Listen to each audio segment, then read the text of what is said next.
အားလုံးပဲမင်္ဂလာပါဘာဆရာမြေတွေကတပည့်ဆရာမထောင်းမော်ကိုတိုင်းမှာဖြစ်ပါတယ်တဲနာသားသမီးတွေ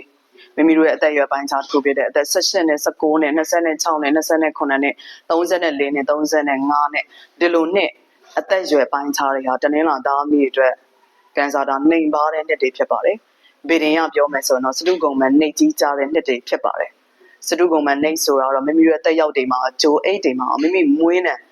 နှစ်ခုစလုံးနှိပ်ကြီးကြတဲ့နှစ်ဖြစ်ပါတယ်စမ်းပေတင်သဘောအရာဆိုတော့စတုဂုံမနှိပ်ကြီး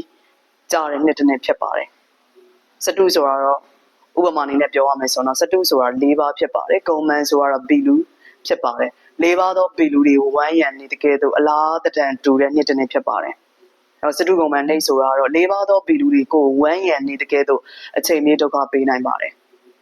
ကောက်ခိုင်ကထားပြီးတော့ကျမ်းမာရေးညံ့တာအနာဟောင်းတွေယောဂဟောင်းတွေပေါ်တာအချုံအောင်ဖမ်းဆီးတွေခံရတာအထင်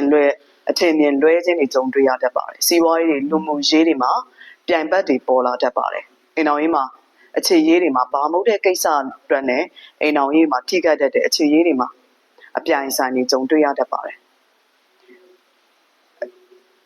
စိတ်ရောလူရောပင်မနွမ်းနေတတ်ပါတယ်အိမ်တော်ရေးမှာတာယာမှုတွေအားနည်းတတ်ပါတယ်စတုဂုံမနှိပ်ကြတဲ့နှစ်ကကန်ဆာတာနှိမ်ပါတဲ့နှစ်တွေဖြစ်တဲ့အတွက်အထူးတက်ရည်တွေကတ်တဲ့ကတ်ရည်တွေလည်းအကြိမ်ကြိမ်ခြေရမှာဖြစ်ပါတယ်